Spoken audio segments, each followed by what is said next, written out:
Hello all, welcome back to our channel Sowjanya Draksharapu. ఎలా ఉన్నారండి అందరూ? నేనైతే చాలా బాగున్నాను. మీరందరూ కూడా చాలా బాగుండాలని దేవుని కోరుకుంటున్నాను. ఈరోజు వీడియో ఏంటంటే, నా బర్త్డే రోజు తీసుకున్న డ్రెస్సెస్ నేను ఇంకా మీకు షేర్ చేయలేదండి. ఈరోజు షేర్ చేద్దాం అనుకుంటున్నాను. 3 పీసెస్ కుర్తీ అయితే నేను తీసుకున్నానండి. ఈ టాప్ ఇది లైట్ మెహందీ కలర్ టాప్ అండి. ఇది దుప్పటా, ఇది బాటమ్. 3 పీసెస్ కుర్తీ అండి. ఇది సౌత్ ఇండియాలో తీసుకున్నాను. 1500 పడిందండి. నెక్స్ట్ ఇంకోటి 3 పీసెస్ కుర్తీ సేమ్ తీసుకున్నానండి. ఇది navy blue colour, white colour embroidering అయితే వచ్చింది ఈ కుర్తీకి.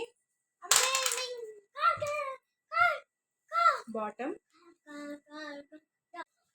చున్నీ ఇలా వైట్ వచ్చిందండి ఎంబ్రాయిడింగ్.